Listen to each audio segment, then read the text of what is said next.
Hello, everybody. Welcome to the Rotoworld Football Show. I am Patrick Daugherty, joined today by Denny Carter and Patrick Kerrane. You may have noticed we did not have our weekly recap pod this week. We had to allow our writers some time to celebrate the holidays and, quote, see their family and, quote, not go insane and all. And, Osha's telling me that I couldn't make Denny write anymore. Ravens blurbs.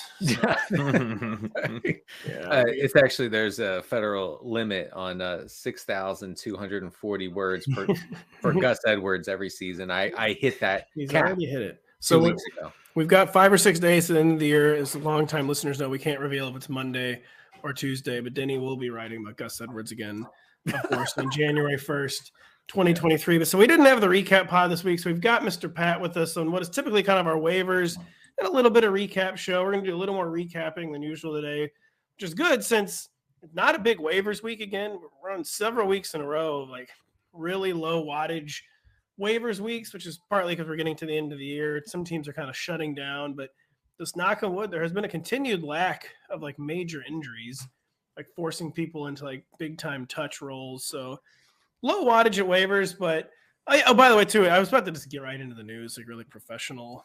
But maybe we should. We were going to riff. Thank God you caught yourself there. Yeah, I know. We were talking about kind of how washed we were before the show, because it sounds like maybe the highlight of your Christmas gifts for both of you was pants. Pants. And, wow. Yeah. Look. What kind? When you're 39 years old and you open your Christmas gift, and it is a pair of khaki pants with an elastic waist. Oh, no. Oh, no. You are what the kids are calling washed. Speaking of elastic waists, I lost about 4 or 5 pounds when I had the flu. And let me tell you what, it was quite easy to gain it back over the past 5 to 6 days. It tends to be easy to gain it rather than to lose it. And so immediately upon opening this elastic waisted pair of pants, I went down and used my recumbent bike for 11 hours straight. I have been trying to lose weight over the last almost year. I've had some success. Mostly I just haven't gained weight, which at this point does feel that like counts as a dub. Yeah, it really does. Now, Danny, I didn't know yours were khakis with an elastic band. Mine were ski pants for a ski trip that I'm taking. So that was, now after I injure myself on the ski trip, I will enter the true late stages of adulthood. But for now, I feel young. I've got my ski pants. I'm going to Canada. And I'm hitting the slopes. I refuse to go skiing and sprain my meniscus because that is or like dislocate my wrist. Maybe throw out my back. There's a lot of possibilities I could have while skiing. The back's been talking back recently. It's got some words. What I recommend, all I'll say is physical therapy for your back will change your life. That's all I can say, folks. Skiing is very scary. I'm not experienced. My wife is an expert skier, and our kids are learning to ski, and they're quite good. I'm not good. I find it terrifying. So when I go skiing with them, I usually stay in the lodge because really, why ski when I could just not ski? After that, I don't know if this is too soon, but after that Kennedy died while skiing, I couldn't do it. Who could? It was in the 90s, I think, but and really made an impact on you. Made quite an impression on me. I can't injure my knee again. I can't injure my back again. Mm-hmm. I got to keep these hands in good blurbing order. So my girlfriend picked up skiing last winter. She had only done snowboarding a couple times in high school, and so we're kind of getting. So I'm kind of like, going back to the basics a little bit. I used to ski a little bit in high school and a little, kind of maybe once a year. I kind of forget. Are you from Delaware or New Hampshire? I can't remember. I'm from Delaware. So Delaware, you ski in the Poconos in Pennsylvania. I thought you could ski in New Hampshire too. There's good skiing in New England. There's not good skiing in the Poconos, which are essentially hills of ice. Yeah. that you fly down as fast as you can because you cannot cut into the ice. You simply must glide over the ice at rocket speeds. Sounds lovely and like something I would just really want to do. It's fun when you're 17 years old Something I'd love to do with no experience at the age of 36. Can I just say that I never had a question as to whether Pat Kerrane was from New Hampshire, because Pat Kerrane is way too well adjusted to be from New Hampshire. You're not weird enough. I'm sorry. I don't know if that's your goal at any point in life, but you're not nearly weird enough. You're not walking around with a tinfoil hat on or whatever people in New Hampshire do. So, it's a very important person, very important state. Our current president is from Delaware. Maybe Pat, the state of presidents. Maybe that's true. And Delaware, you're over the age of 35 now, by the way, too. If you don't think that Delaware thinks this is a big deal that the current president is from Delaware, you are wrong. Delaware is making the most out of this situation right now. By the way, I just thought about as we talk about being horribly washed people in the 30s. What really gets me in the holidays is, for some reason, my family has like a major like summer sausage and like cheese plate addiction. That's what really gets you. That gets me worse than any of the other Christmas stuff. Oh yeah, it's bad. We do cheese grits, which is a recipe my grandmother's from Virginia. She's got this thing now. Everyone in my family has continued to use this recipe. Everyone cuts the butter, but it's still so rich. The original recipe, I think, is just all butter. Yeah, the original recipe is like an entire, one entire like gallon drum of butter, or no, not 44 gallon drum of butter, and you've cut that down to now 20. And it's the key really is to never eat anything that tastes good. I think that's if you just stick with that. That's how you optimize. It's a good process. Does it taste good? You just have to ask you, does this taste good? Then stop eating. As I say, I'm going to eat some candied pecans after this show. I've just tried to eat less meals and then continue to eat the things that taste good. That's my general goal. That might work. Yeah, that sounds like a modern scam that might work. It only partially works, but you know what a modern scam that might work is starting this show, and the ultimate had to be moment of week, what is now, I guess, 17.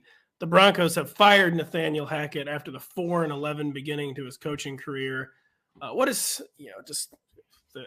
this had to happen. I mean, I think apparently only the third one and done of the 21st century, joining, of course, the fabled Bobby Petrino of the Atlanta Falcons, who literally left a note that he was leaving to go to Arkansas to coach. Just left a note. Dad is going out for cigarettes.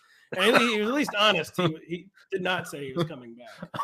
You got to hand it to him. You got to hand it to him. He left for cigarettes and was upfront that he would not be coming back. And, of course, our dear friend Urban Meyer from the 2021 Jacksonville Jaguars. But Nathaniel Hackett's just been overwhelmed since day one on the job. And now the question turns to Russell Wilson and how in the world they can salvage this situation, because they can't cut Russell Wilson or trade Russell Wilson unless they're willing to have, like, more debt than, I don't know, like every Western bank after just printing money after COVID. Am I right?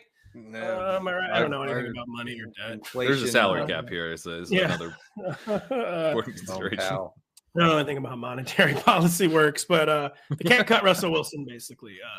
Wouldn't work. So what is a realistic salvage plan for this team, and what kind of coach should they hire? Who wants to take this first? I'm sure this is a lovely topic that you want to talk about. I mean, I do think it's interesting that they did have to fire him, because I had kind of a theory that, you've got this new ownership group. You have a GM. I think the GM's in the second year in the job. Second or third, but trying to, obviously save his own job. So it would make sense, actually, in some ways, to like have kept Hackett in place. And then you're starting fresh with a new coach next year. And it's like, it was all Hackett, obviously. Russ is going to be good.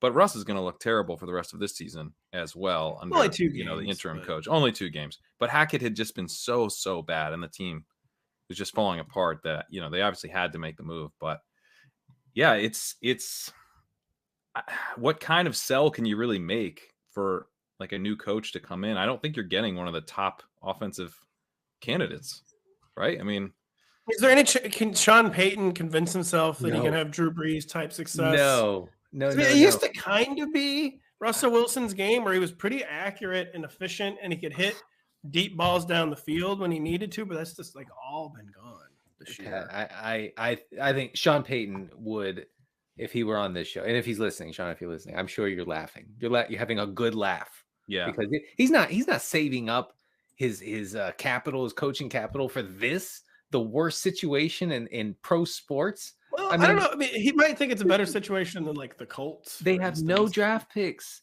They're chained to a terrible quarterback. The best the Broncos can do is to hire some like young, hungry coach. They just did that though. No, they didn't. No, they didn't. They took a guy who would be find someone hungrier. Yeah, they would take a guy who was bait. Also, he's not young. Yeah. Right? He's not young, but he was a hungry first. I'm talking about a 30-year-old. I'm talking about Sean, like a McVay type hire. Well, there's no way they have any kids. That, by the way. Huh? What'd you say? Does McVay have any kids? That's the type of right.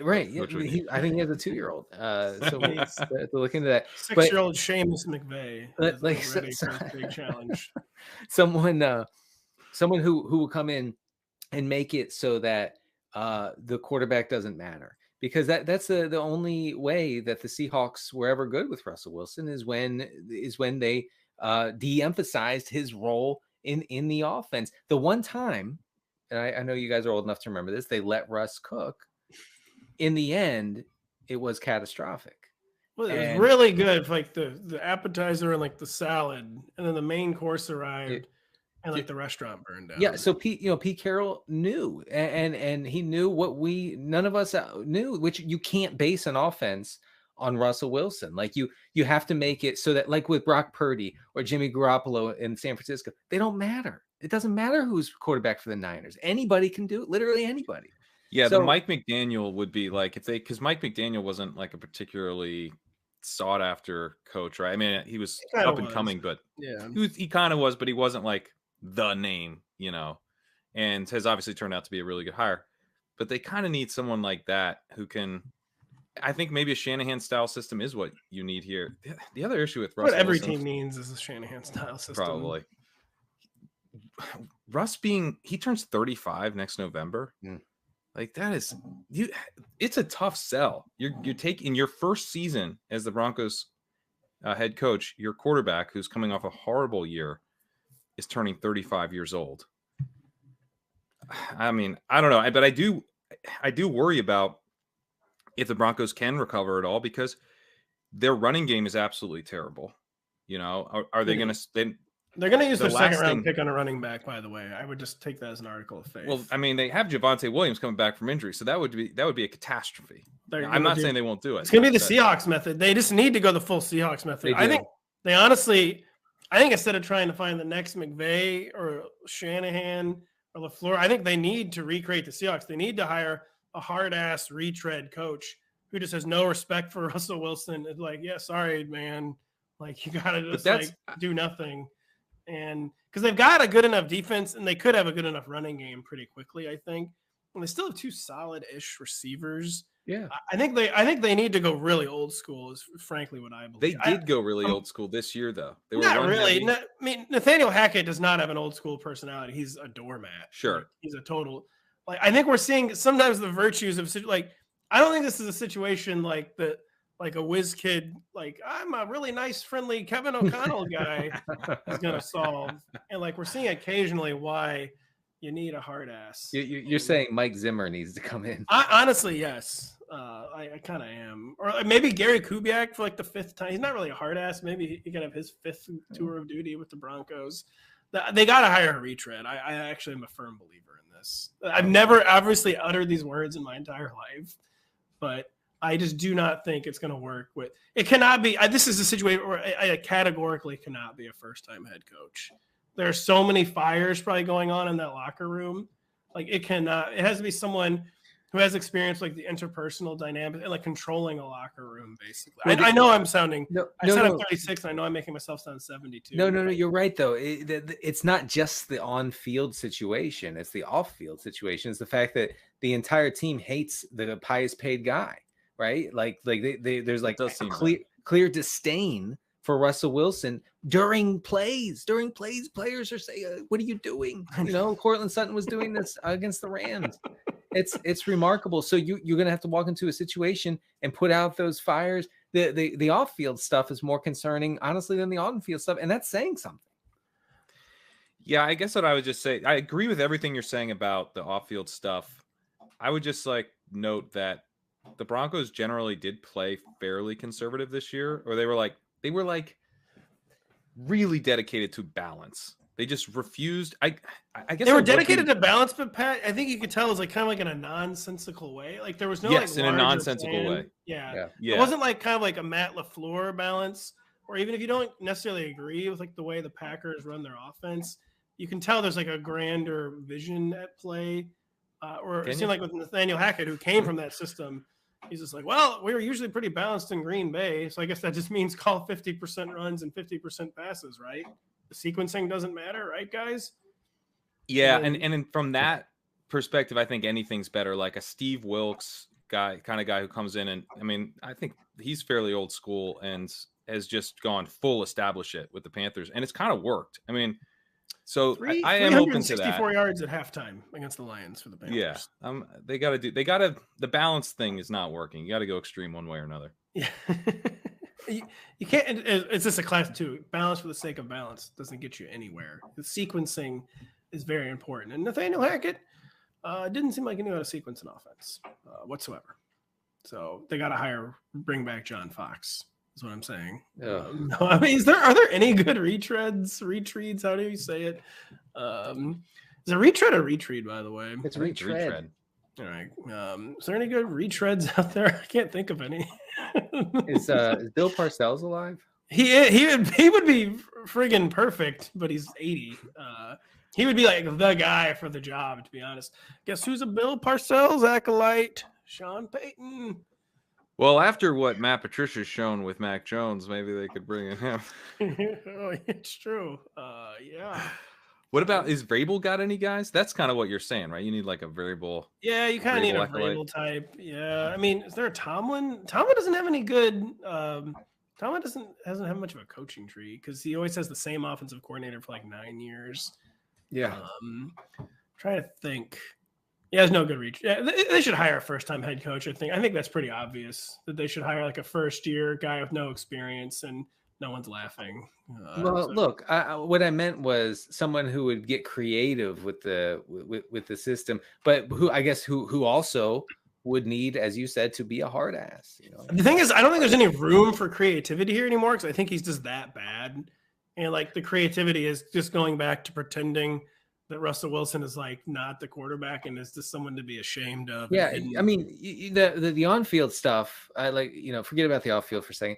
The on-field, the key to the on-field stuff is just making it so that Russell Wilson doesn't have to do anything. Yes, maybe Norv Turner. But this really was the worst of both worlds because they were running the ball really inefficiently, and then they were passing like a decent amount in these suboptimal passing situations. So like if you're not going to have them do. Like there's a couple different ways to do this. Like the way the Lions do this, I think is super sharp, where they are trying to hide Goff, but they do set him up for success. That would be my preferred strategies. Hire the Lions OC. There's your hire. Now it's just so complicated because it has to be clear. I mean, we're not inside that locker room. It would certainly appear Russell Wilson is not held in high regard right now by either his coaches or his teammates. No, and it has to be someone who's coming in as like who's been like given the assignment, like, yeah, you need to like take over the locker room. And if I was advising anyone to take this job, especially a young offensive mind, I would tell them do not do it. Yeah, no, don't do it. Real quick before we put a bow on this, is there anywhere that we want Sean Payton to end up? I think we all wanted the Chargers, but now they're gonna like make the playoffs, so it's probably out. Anywhere good for Sean Payton to go? Well, I don't think the Chargers are out completely for Sean Payton. Like I could see. Yeah, they are. If they make the playoffs, they're out. They're not going to fire him. They're not going to fire the fake analytics guy. Everybody's a fake analytics guy once they struggle with the analytics. It's true, actually. There's not a real analytics guy in the entire NFL. I think we probably should admit that. But I don't know. I'm going through those teams. I don't see anywhere like that. Man, Sean Payton to the Jags would have been amazing, but Doug Peterson's not going anywhere. The Colts, we have no idea. He might have to just take off another year because the Cowboys job isn't going to be open. Well, maybe the Cowboys job will be. I guess if they lose in the wild card round. If they lose the wild card, it's over for McCarthy. That'd be a good one. I mean, and they obviously won them.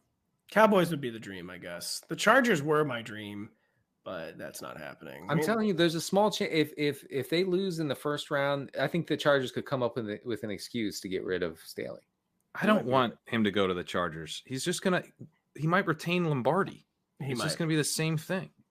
Yeah, producer Adam mentions this could be what about to Arizona? Because talk about another team that seems like they need a coach to take control of the locker room. Yeah. Where some people have been using the phrase coach killer when it comes to Kyler Murray. Yeah. Seems like he's not really implementing the coach killing can only go so far. You can't coach kill Sean Payton. You can't do it.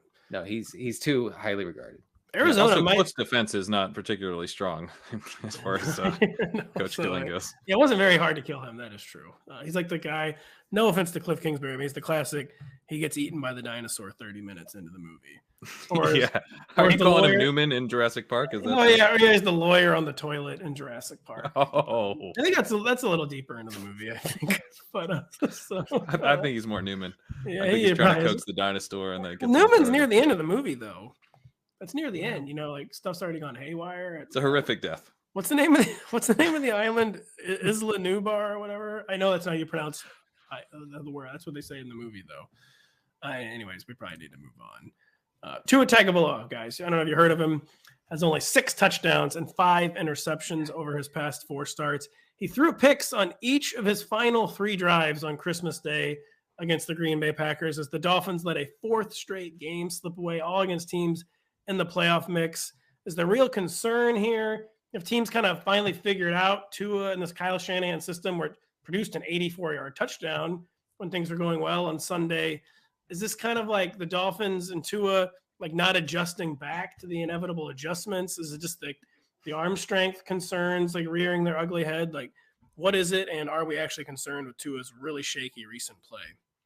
I am very concerned, and I think I expressed some concern on a podcast last week. I can't remember which one, but I mean, if Tua can't get this thing going as he had it back in September and October, then it just crushes guys' fantasy value.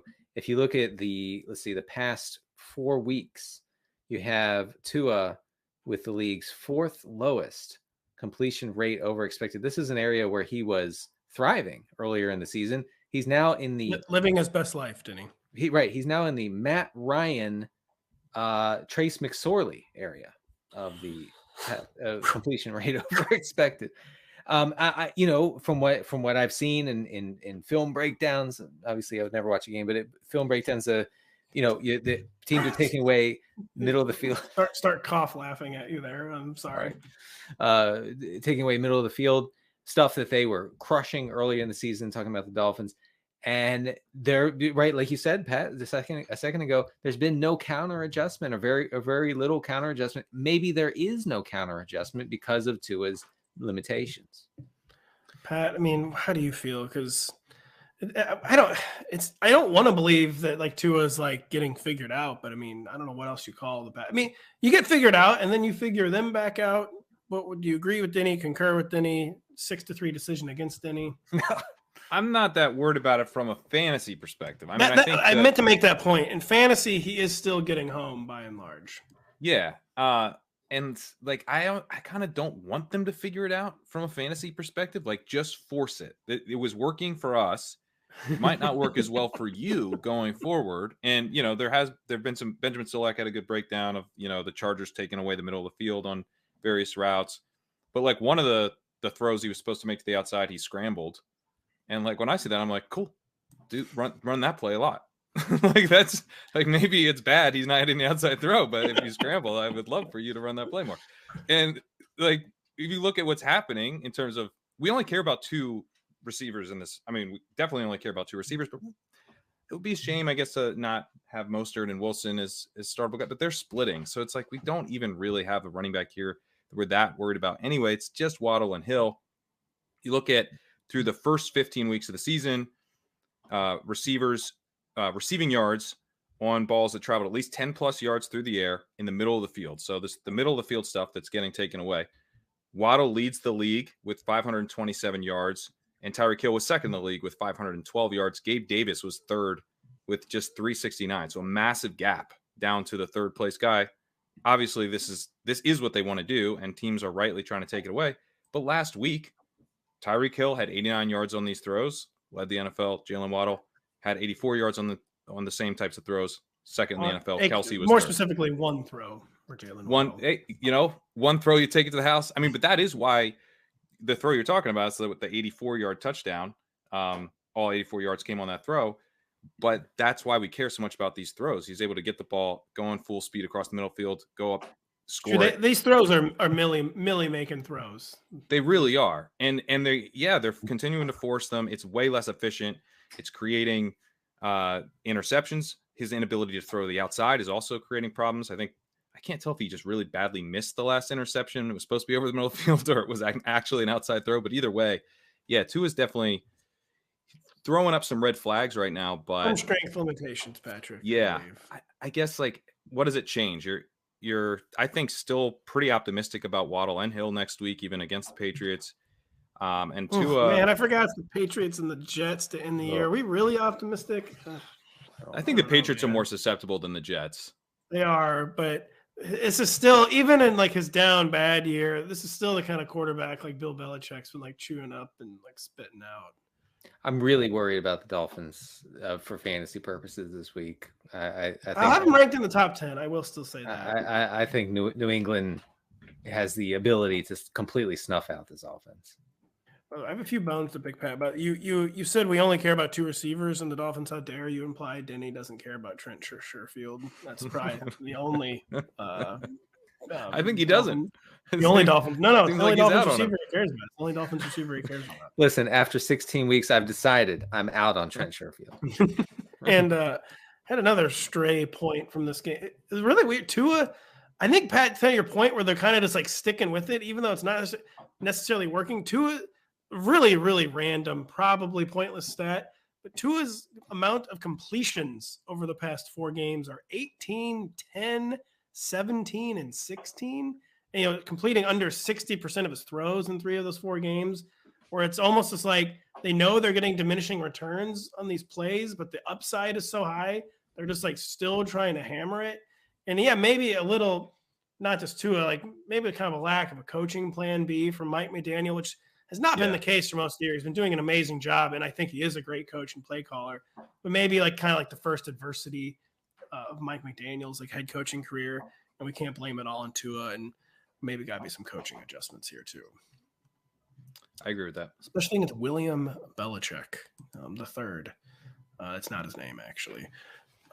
Guy, we're going to move on to the Philadelphia Eagles and my new fantasy enemy. I'm just not going to lie, Miles Sanders. Can Miles Sanders still be trusted as an RB2? Crane, you watched this game on Christmas Eve. Thank you so much for that, by the way. You're a legend. We love you. We love you. Appreciate it. You wrote in your post-game blurb on Christmas Eve of Miles Sanders that he seeded 5 straight goal line carries in the first half. I was like, what? He did. Because I did not see most of this game. Not goal line. Did I say goal line? Red zone. 5 straight red zone. Yeah, your red zone. And then he was, of course, not on the field in the hurry up because he never is. So one of my hopes, like going back to Miles Sanders after his Week 15 fiasco, I was like, all right, Jalen Hurts isn't playing. He'll at least be the goal line back. He's not even the goal line back. Can we trust Miles Sanders as an RB2 for fantasy finals week? Or he's had 2 straight, like really unique, kind of like different fantasy fiascos. Like he's failing like every which way right now. Can we really trust him as an RB2 against the Saints this weekend? Yeah, I mean, the issue with Sanders is that like we've never been able to trust him all year. Yeah, it's just all career. Let's get this straight. Not all. Yeah, year. All career. I mean, the guy told us not to draft him, and we listened, but he's been able to put up. Well, he was pretty cheap when you did take him. He's had like 3 massive games, and that's it. So you're putting him in the lineup and hoping for one of those massive games. I think he could get there. The goal line stuff was definitely concerning. That was a Kenny Gainwell run to get them down to first and goal. 3 more runs from Kenny Gainwell, and they got down to the 1, and then Gardner Minshew took it in on the quarterback sneak, which they execute so well. So we never saw Sanders, which is obvious. I mean, that's vultured by Gardner Minshew in the fantasy semifinals. Yeah, that's definitely concerning, but particularly with Hurts back, you think maybe they would lean on the run game a little bit more and try to protect Hurts. So I think that ceiling is still there. And then Minshew, you have to be encouraged about what he showed just in terms of the ability to facilitate the offense. I mean, the Cowboys are a pretty tough defense, tougher than the Saints, I think. 2023 Broncos starter, Gardner Minshew. Denny, do you have any Miles Sanders thoughts? Pat put a pretty nice bow on it. I was afraid that the bad vibes from week 15 would carry over into week 16. And by that, of course, I mean Nick Sirianni dressing down Miles Sanders on the sideline after, I believe it was a costly fumble the week before. It did carry over. Again against the Cowboys too, in case you're keeping count at home. It did. It was. I feel like it's hard to measure just how much the team does not like or trust Miles Sanders, but it was clear in Kenny Gainwell's high value touch usage this past week. So this is not what you want to hear, Pat. I want to tell you, don't worry, everything's fine. Miles Sanders is locked in for 20 touches this week, but no one can think that. Like, he's a very risky option. Yeah. That fumble point is a really good one too, because we do need to note that he fumbled in this game. It's like one of those situations you can't say that he cost them the game. I was gonna say he may have cost them the game, quote unquote. They were down 3. He fumbled, and it was like there was not that much time left. It was at the beginning of a drive, but he fumbled, and then the Cowboys had it in scoring position. Dak ran out of bounds on quarterback scramble. I was wondering what was going. I was watching the game on mute with my family, and I don't know if I understand what happened there, but it sort of seemed like he shouldn't have run out of bounds. No, they were like, "Why did he do that?" Like in real time, it was like, "What?" It was almost where I was like half watching and Christmas Eve mingling, and I was like, "Why did he run out of bounds?" There was no explanation. So they ended up having they didn't have enough time to run out the clock, or enough downs. So they kicked a field goal. Minshew drove them down. They didn't ever really get that close to scoring a touchdown, but they looked frisky on the final drive. It makes you think like, okay, if they had to go down and just kick a field goal to go to overtime, they could have. So I mean, I think if you're Sirianni, you got to be gutted by that fumble. I want to just real quick, just tracking back to our Tua conversation real quick. Ian Rappaport from NFL Network is reporting that Tua is in the concussion protocol and in question for this coming week against Patriots. Just to update here. Yikes. Teddy Bridgewater did recently get healthy, so he would be the starter, not Skylar Thompson. Would be tempting to say you could stream Teddy Bridgewater, but I don't think you want to stream a guy kind of on short notice against the New England Patriots. Even though the Patriots defense has proven to be a bit of a paper tiger, that just feels like that. Especially if the system's been figured out. Yeah, good point. Let me tell you something about this game, folks. It's I feel like I now am concerned about both Tua and Hill. Yeah. Not Tua. And Tua, after the drama earlier this year, probably will not be getting cleared. So, egads. Miles Sanders, I can't say if it's Monday or Tuesday, but I do my initial rankings on Tuesday morning. Without looking at it, I don't think I'm going to have him in the top 24. But like a lot of times I'll think that kind of thing on Monday and I'll sit down and be like, oh my gosh, yeah, he's still in the top 24. Just depending on the realities of the board. But I do not think I'll have him in the top 24. I do think that we will be right back after this. Just a reminder, if you don't have the NBC Sports Predictor app, go download it now. The contests are free and easy to play, and you have a shot to win thousands this weekend by predicting what will happen during bowl season and in the Premier League. There's also $100,000 up for grabs by guessing the outcome between the Steelers and Ravens and our Sunday Night 7 contest. Guys, I just mentioned the Premier League. I'm sure you're watching the Boxing Day fixtures all day on USA and Peacock, right?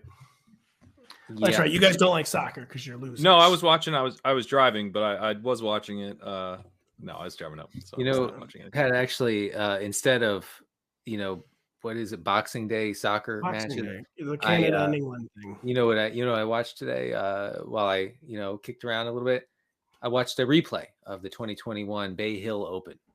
Wow. I really, really hope the lawyers listening to this on, because were you wearing your khaki pants while you did so? I was, and I was wearing a visor. Yeah, it was a good time. Deeply, deeply troubling. I was watching some Aston Villa and Liverpool.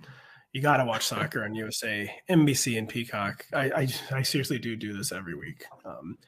Love the Premier League. Do not love Zach Wilson, who has been benched for what feels like the millionth time this season.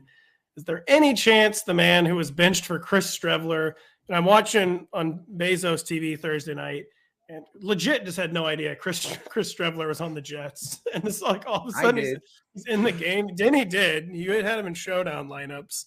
And I went back through our Slack later and found out you guys were talking about this, but I was just watching the game. I'm like, I guess Cris Streveler's on the Jets, and I guess he's instantly playing better than Zach Wilson. This seems bad. He's way better than Wilson. Way better. Is there any chance? I don't even know why we're talking about this, but is there any chance that Zach Wilson is back as Jets starter in 2023, or is like a training camp competition maybe the best he can hope for at this point? This feels like a truly broken situation. Well, there can't really be a trade market for Zach Wilson, right? I mean, so he's there. So then I think they also said you couldn't trade Sam Darnold and someone like right. That's why I kind of hesitated, because maybe someone's crazy enough to do it. But man, you see the other quarterbacks coming in, especially White, but even Flacco's been able to put up some points and stuff where it's like, man, this system's pretty friendly. So I don't see how it's a shanty system. It's like Brock Purdy is literally just instantly putting up points in this system. So who's talking themselves into, oh, these guys don't know what they're doing. They don't know how to set up a system friendly for a quarterback. I'm going to be able to fix this guy. Like, you really got to have an ego. So I don't know. I think he's there. And then who's competing with him? It's got to be somebody. Mike White's a free agent. So maybe it's going to be some real jet sadness when they give him like a 2-year, $30 million deal. And he's the starter and it's horrible. Could they get Minshew? They're dreaming. Look at Minshew's contract. They wish. They probably could. But that's the type of guy they should be bringing in as competition. Like someone who they could plausibly start as like a bridge quarterback for next season. I think the best case scenario for him is that it's a competition, and a true best case scenario would be that it's a competition rigged in his favor. I don't think he's going to get a competition rigged in his favor. He might get a competition where they give themselves like, whatever, if the kid's like lights out this summer, maybe we'll give him one more chance. But I mean, we pull the plug on quarterbacks like far too early a lot of time. It seems like Zach Wilson, like this is not like there's no room to grow here, basically, and that Denny is the ultimate hater, and now he's going to weigh in. Oh well, yeah. I mean, come on, you telling me anybody watched Zach Wilson for the past 2 years and said, "Oh, I see a little something. I see some development." No, there's no little Drew Lock. There's nothing there. I don't know what the big deal was for him in coming out of college. Like what he beat Coastal Carolina. I don't know. It was on ESPN, the regular ESPN. I don't know if you saw this. Also, the reports over the past few months is that Zach Wilson has the yips and has had the yips since before the season started. And I see that in his throws. Like, yes, he is not confident in anything that he's doing. He has a strong arm theoretically, like we've seen that, but he throws these lobs 25 yards downfield like he's Chad Pennington after his 4th shoulder surgery. Come on. He looks terrible. He also does this thing on deep balls where he winds up this big dramatic thing, and I know what you're talking about, and he lets it rip. And the right side of his body comes through the throw like he's a pitcher. Like Taysom Hill when he throws. It's kind of crazy. He looks like Mike Mussina from the Orioles in the 90s throwing. You know how Mussina's right side of his body used to really get really whip into motion, and they teaching kids to do exactly what Mike Mussina did, which was get into a fielding position. Zach Wilson's getting into a fielding position when he throws. He's broken. It's kind of prudent, actually, given how many interceptions he's thrown. That's how Denny got thoracic outlet syndrome, by the way. Look it up if you're not a baseball fan. I don't know what that means, but anyway, I think that he's a completely failed project, and there's nowhere to go there. Last in the league in EPA per play last year, so at least efficient quarterback in the league as a rookie, which he was a rookie. Also worst this year, worse than Baker Mayfield. He was the worst in completion percentage over expected last year. Only Baker Mayfield has been worse this year. So Davis Mills, more accurate, more efficient than Zach Wilson. each of the last 2 seasons. It's been pretty rough. I think what you made the great point where by far the most damning aspect is this is so we thought in theory it'd be a quarterback friendly system. Then we saw in practice it'd be a quarterback friendly system with just random guys. With Joe Flacco, with Josh Johnson last year had a good game. Yeah, he looked great in the system. Mike White has now had good games and back-to-back seasons in this system. Chris Streveler came in and had 4 first downs on his first drive, which was more than Zach Wilson had produced in the first 3 quarters. Like, it's not – you can get yards in the system because it's a Kyle Shanahan system. That's the whole point of a Kyle Shanahan system, is that, like, the baseline for the quarterback is much higher than it is in other systems, and he's not coming anywhere close to even reaching the baseline. And it's a real problem. And we're ending his career early. What could possibly go wrong? We've never – been wrong about anything like this before. Josh Allen sends me his regards. Josh Allen was not, he was flashing things at this point. Yeah. Josh Allen made the playoffs as a sophomore. And too, he put the team on his back against the Texans, and then he did single-handedly lose the game. But he was at least in the playoffs as a sophomore. Zach Wilson, no. I also think because this system can have a guy like Mike White step in, and Brock Purdy, and you can have these guys be productive. And so theoretically, you could spend very little money on the quarterback and, kind of build a team around the defense the way they want to, and, bring in great skill position players. If you're going to have if you were to keep Wilson around as a highly drafted guy who would eventually become very expensive, you do need a massive ceiling. There's no point in, he's just shown no signs of turning into an elite quarterback, and that should be the bar. Yes. If you can have very solid replacement level quarterback from kind of cast-offs and veterans, I just think you do have to be evaluating Wilson through the perspective of is this guy ever going to turn into an elite franchise quarterback? And I think very clearly no. With Mike White, by the way, I mean, it's a small sample size, but I think he might be one of those classic, let's be a legend backups who can have 400 yards, but just has so little regard for his body that he gets hurt. He gets hurt every game. Bring in all of them. Let's bring in Minshew and White. Let's be a legend backups. All the let's be a legend backups.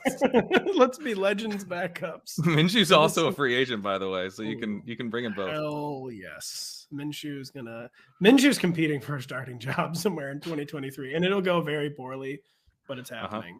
Can one of those places be Seattle? Just real quickly, do you think Geno Smith is playing his way out of a starting job in 2023?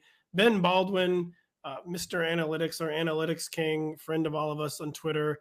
He was a big Geno rooter. He's a Seahawks partisan. His data was kind of ahead of the curve, the Geno comeback season. But he pointed out today, through weeks 1 through 5, Geno was number 1 in Pro Football Focus grade, number 5 in EPA per play. Since week 6, number 21 on PFF, number 22 in EPA, much more Geno-ish. Do we think I don't think he should be the Seahawks starter in 2023, but he's had a good year. But do you guys think he's maybe playing his way out of that possibility? I don't know if the Seahawks ever really thought that this is a medium-term solution. I think, they're going to have a high draft pick because of the Broncos, right? This coming year. Probably the number 1 overall pick at this point. You take right. So you take a quarterback, you maybe keep Geno as a week 1 starter or some sort of helping hand with the rookie, depending on who you take. Anyway, clearly teams have adjusted to what the Seahawks were doing.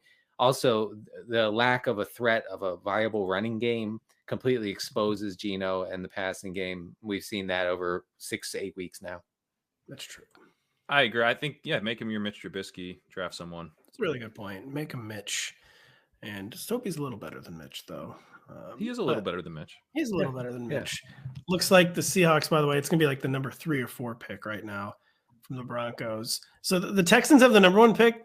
Off the top of your head, do you know who's in line for the number 2 pick right now? I don't think you can guess. It's not the Rams? It's not the Rams. Where are the Rams? They're 6 or 7 since they're 5 and 10. I guess they just win. They keep accidentally winning games. Yeah. The number 2 pick right now is the Chicago Bears. We've been like so excited about them because they've actually been fun to watch, but they have 3 wins. Maybe they could get one receiver. Yeah, that's true. They're looking very strongly very powerfully at getting a receiver. Just one. Looking very, very powerfully at this. We're moving on to waivers time now. Denny Carter, Patrick Kerrane. We'll go to Denny with the lead on this. You mentioned a few players you want to talk about, but I had to add some more serious players, Denny. This is supposed to be like an informational show. No, but there's not interesting quarterback streamers a lot of weeks. You think there are 2 interesting quarterback streamers this week. I agree. We'll begin with Gardner Minshew. If he gets the start at the New Orleans Saints, it could be Jalen Hurts. Right. I don't know why it would be Jalen Hurts. I mean, he could clearly probably play if it was a must-win situation. It is anything but a must-win situation for the Eagles. Yeah, right. And so, obviously Hurts is still in play. So just keep tabs on that.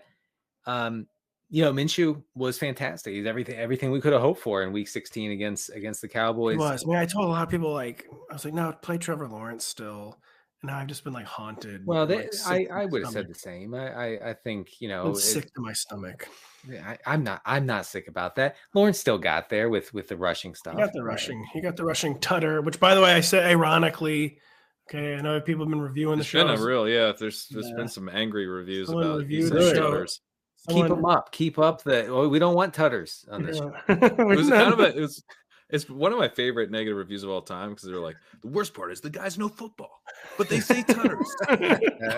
Wow. It was in 5 layers deep of irony, which is probably the point because you can't understand because it's 9 layers deep of irony. On my Tuesday stream, I once said that I wouldn't recognize Evan Ingram if he walked into my house. And someone said, "Oh, so you don't watch film?" I said, do you know what these guys look like? I have no idea what any of these guys look like except hang on, because you did break down Zach Wilson pretty good. His form, comparing him to baseball film. I mean, film. Look, just to clear the air, tutter is ironic. We're trying to get rid of it though. Tutter, tutty. But yeah, Trevor Lawrence, he got the ground tutty. So sorry, I think Gardner Minshew has a nice floor just because he's in a really good offense, really capable offense, good offensive line with AJ Brown and Devontae Smith, which I for my money, that's the best wide receiver tandem in the league. So he has that going for him, which is nice. The matchup this week is not nearly as good because it's the Saints, and the Saints at least in a dome. But yeah, right. But I mean, they play ugly. The Cowboys really pushed the Eagles to keep their foot on the pedal, and they obliged. And we got a great game out of Minshew. The Saints are technically a pass funnel, and have been for most of the season.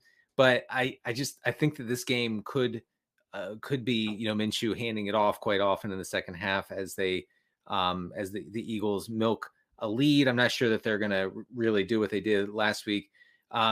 It's not the worst matchup in the world. New Orleans ranks 28th in pressure rate. So if he does pass a good amount, then he should be doing so from a clean pocket. I think he's fine. And then you want to talk about him, or you want me to get over to Mike White? Well, Crane, any thoughts you want to share on Gardner Minshew? You kind of did touch on it a little bit earlier in the show, but any thoughts on Minshew against the Saints? No, I mean, I agree. I think volume is definitely a concern. We've seen the Eagles shift their identity, based on matchup. They could go run heavy against the Saints, which would be a little bit of a bummer, but they have a good offensive line, and Denny's right. The Saints don't get to the passer. So downfield passing has been kind of their primary method of attack. I think Minshew's shown enough that we can. I think he's a very viable streamer. Definitely so. I did too. Denny, Michael White at the Seattle Seahawks. Yeah. So Mike White has a good matchup here against Seattle. I think he has some touchdown regression coming his way. His touchdown rate right now is 2.2% on the season. That's about half of what it was last season. The Jets have had a lot of play volume and particularly pass volume when he's under center or when anybody not named Zach Wilson. It's true. They run 79 plays every non-Zach Wilson start and throw 48 times. Yeah, exactly. The one thing I would be aware of here with Mike White as a streaming option is that there are reports today, which is Monday, possibly Tuesday, that the Cris package could grow in the coming week, and he could see more snaps and possibly more rushes. And of course, a quarterback like that you're starting, you're using in the red zone or even the green zone. So could be an issue for Mike White's touchdown production. And I see you do tweet about quarterback packages growing. Oh, you have the Taysom package, you have the Straveler package. Are they going to look similar to each other? We don't know. And speaking of the Taysom Hill package growing, you've mentioned to someone that you wanted to talk about on the show. I'm sorry. Speaking of the what? You wanted to talk about Taysom Hill, didn't you? Yeah, there you go. Well, but as an eligible for the tight end spot in at least in Yahoo. I have so much self-doubt about this. He's like a tight end like everywhere. Denny, aren't you going to announce the launch of your new site where Cris Streveler has tight end eligibility? Yeah, Pat, you don't understand how much I wanted that. I was really bummer. I was like frantically searching. I was searching. Oh, is he tight end eligible anywhere? No, he's not. So unfortunately, we can't. We don't get a Driscoll Taysom Streveler week in week 17. That'd be fun. But yeah, Taysom's still out there in almost half of leagues for some reason. I mean, he's definitely rostered in your league. I get that. But the rash of offensive injuries for the Saints, creating more opportunity for him, for Taysom Hill, has resulted in, he has 35 rushing attempts in the past 5 games for the Saints. He played nearly half of the Saints offensive snaps in week 16 against Cleveland. Now that was, partly dictated by the weather, although the wind didn't seem nearly as dramatic as people have described it. Oh, come on. It's annoying. It's annoying. You hear all week, it's going to be 80 mile an hour, consistent winds, gusts. And you watch the game. There's nothing going. Even Patrick Mahomes had passes getting batted down. I'm not talking about Kansas City. I'm talking about Cleveland. Why wasn't Cleveland a disaster? Wasn't they over 32.5 and they went under? I'm just saying the winds weren't there. It's very annoying. Big win last time for this. They have very good lawyers, by the way. Look, I do think you're still playing Taysom as a top 10 tight end. That sounds sort of reasonable. I had him as the tight end. I had him as a tight end 11 last week, but that's because of how run friendly the conditions are going to be. Now they're going back to the dome, and we're going back to a very brief break. Download the Rotoworld app to receive breaking player news all season long. Stay ahead of the competition by favoriting players on your roster. Get the latest injury updates, player news, and much more delivered right to your phone. It is available in your app store today. Denny, Tyler Allgeier had another solid game in week 16. I don't know if you can call it like an RB2 level performance, but caught some passes. I think had almost 80 yards in the ground again. Still under 50% rostered by our friends at Yahoo Sports. Yeah, man, he went way over 100 yards from scrimmage again. Pretty compelling ad for week 17, is he not? I am slobbering over Tyler Allgeier's prospects this week. They're playing the Cardinals. Cardinals have a banged up defense. They lost Budda Baker to a shoulder injury. Folks, you're playing. You have to find a way to play Tyler Allgeier. First of all, he's available in more than half of leagues. Even though I begged you to pick him up last week, his workload was fantastic against the Ravens. Cordarrelle Patterson was limited to 36% of Atlanta's snaps against Baltimore, while Allgeier saw 22 touches for 120 yards. He led the backfield with a 55% route rate. We are in business, guys, with Tyler Allgeier. I'm very bullish on him in championship week. Kerrane, I see you nodding your head. Anything to add on Tyler Allgeier? Did Denny do too good of a job? He did a great job. I mean, he's been great all season, Allgeier. Yeah, I thought you were going to say Denny. Well, Denny's been great all season as well, but more so Allgeier. He has been the star of the Desmond Ritter show. He's been the star of the Desmond Ritter show for sure. And I think we talked about this last week. He gives them a bit of the identity they're looking for. Yeah, they want to run it as much as they can, and the Cardinals aren't good against the run, even though everyone passes on him. And he was the goal line back this past week. He runs angry too. He's just got a little juice as a rookie. Cordarrelle Patterson seems to be kind of fading again. He's got some real juice for the final 2 weeks. Week 17 fantasy finals, then maybe week 18 in DFS. Denny, stop me if you've heard this before. Strange goings on in the 49ers backfield where Jordan Mason entered the game with injury questions, then just only played on special teams, and then Kyle Shanahan was just like, he got on the stadium PA. It was like, Tyrion Davis-Price is RB2 now. Yeah. And that's exactly how he said it too. He said, is RB2 now. And everyone in the crowd's like, all right, whatever. Like, sure, we'll go with it. It's kind of weird, but yeah, okay. Is he worth adding at all, or just too much shenanigans, not enough touches behind Christian McCaffrey? Right. I think it's the latter there. I mean, your fantasy championship is this week, so what you're plugging Tyrion? Yeah, I know. I mean, yeah, you know, kind of a dumb question. No. If your championship is week 18, for some reason, maybe go ahead and pick him up just in case. But yeah, it looks like Jordan Mason is no longer the guy to have behind CMC, and we knew that was coming. It was just a matter of time. We didn't quite know who it was. I was always afraid it was going to be Tevin Coleman, but it was. I was too. The Zoomers called T and DP. I don't think Kerrane has anything to say. He's just nodding.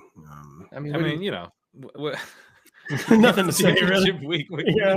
All right. No more TDP talk. Whoever put that in the agenda's fired. It was me. Jahan Dotson, Denny Carter, and Patrick Kerrane. 15 catches for 235 yards and 3 touchdowns over his past 3 games.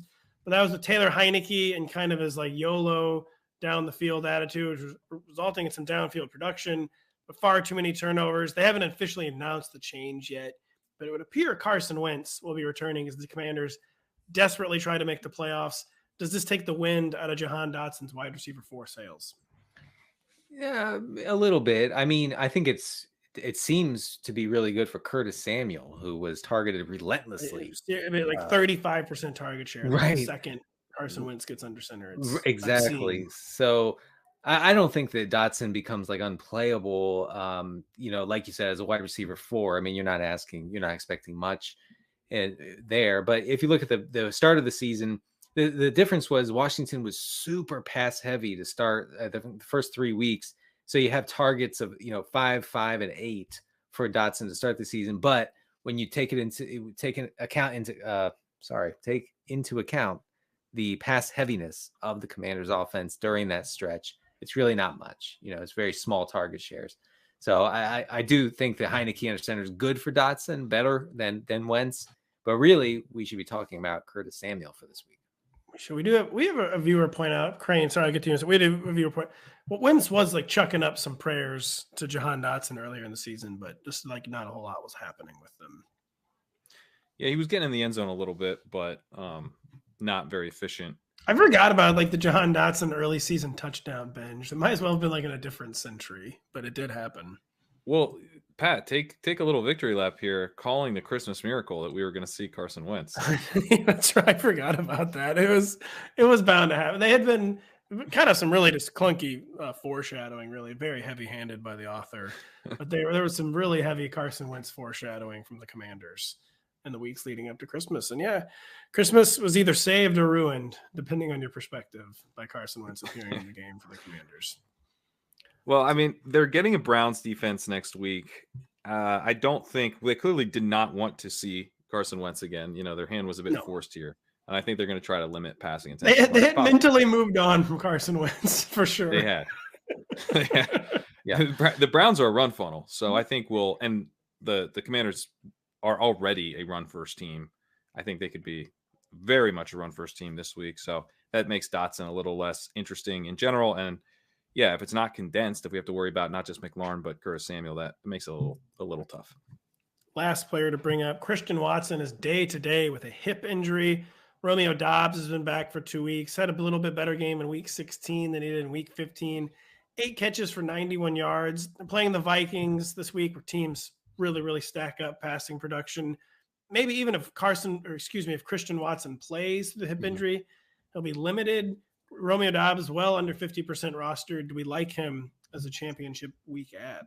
I'm coming around to it. He's available in 83% of leagues, which is quite a bit. Very high. So yeah, I mean, I think that, of course, not in my league where he's been rostered since 2018. Exactly. Since he was in high school. I get it. But it is, unless I'm completely blanking on someone, Doubs is clearly the number 1 receiver off the waiver wire this week. And it's a perfect matchup. Like the Vikings are bleeding fantasy production to receivers, mostly on the outside rather than in the slot. And that's good. That's good for Doubs. If Watson is out, Doubs becomes really interesting and definitely worth picking up. Yeah, I think if Watson's out, Doubs is for sure the number one ad over Dotson. It's kind of with Dotson right now. But sorry, Pat, what were you going to say, Romeo Doubs? I was just going to note that his routes were way up this past week. He ran 10 routes in week 15. That jumped to 25 last week. So, I think that's a very strong sign. And that we could, if Watson's out, he should be in a full-time role. And that does obviously make him a lot more interesting. Kerrane, you may think the show's over, but it's Monday / maybe Tuesday. That means we end the show by Denny Carter telling us who the kicker of the week for the upcoming week is. Denny, championships are now on the line for week 17. Yeah. Who is going to be putting people over the top from the kicking position? Look, last week I talked about Riley Patterson, and folks said, no, not playing Riley Patterson. It's going to be rainy in New York. I don't play kickers in the rain. And I said, don't worry about the rain. You only worry about the wind. There's no wind. And he went on to make 4 of 5. There was a little wind, by the way. Field goals. Well, whatever. I mean, it wasn't terrible. Just let me exaggerate for a fact. Let Denny cook. Just let Denny cook. Yeah. Actually, is what it comes down to. So yeah, I mean, you're playing him again. Hey, you know why? Because the Jaguars play the Houston Texans, and the Texans are reportedly very bad, and the Jags offense is cooking at the moment, so there should be plenty of going up and down the field for the Jags. The Texans are allowing 2 field goals per game. Patterson had 2 field goals in his previous game against the Texans. You're staying on it. If you have them, if you have Riley Patterson and you're in line, stay in line and play Riley Patterson in week 17. You didn't even mention it was in a dome. It's in a dome, so perfect. I mean, yeah, sure. That is another reason for sure. Surprised you didn't mention Joey Sly against the Cleveland Browns. Usually Joey Sly is your fallback. We're on to Riley Patterson. It's Riley Patterson season. It's end of podcast season. It's Monday or is it Tuesday? We just don't know. But you must check out Denny Carter's waiver wired article on Tuesday morning. Patrick Kerrane's getting going on the walkthrough. I think he's waiting for data or something. I know Monday. I do generally start Tuesday morning. Yeah. Monday's a tough time for Pat as he just waits and waits and waits for data and just hitting refresh over. I do just refresh it endlessly until it's right. He so badly wants his data. So if you have it, please run it by his apartment. And I forget, you live in Brooklyn, right? Not Manhattan, right? I live in Brooklyn. Yeah. Take it to Brooklyn, drop it off. The data delivers a little slower here. Yeah, the data delivery to Patrick Kerrane in Brooklyn, New York. So check out those articles. All of the early rankings up on Tuesday. Be back with another podcast with Kyle Dvorchak and Lawrence Jackson, where we discuss Week 17's toughest rankings. Keep it locked on the site. It'll be a week of big news as we follow a situation like Tua Tagovailoa in the concussion protocol. So for Denny Carter, for Patrick Kerrane, I am Patrick Daugherty. Thank you so much for listening. We'll be back later this week. Hey, it's Matthew Berry from NBC Sports and Rotoworld.com. Just want to thank you so much for watching what you just watched, or at least being too lazy to click out of it after the autoplay just kept it going. So either way, thank you so much for just letting it scroll by your screen. And now I'd like to ask you respectfully, please subscribe to the NFL on NBC YouTube channel for the latest NFL news, fantasy headlines from Rotoworld, and betting analysis from NBC Sports Edge.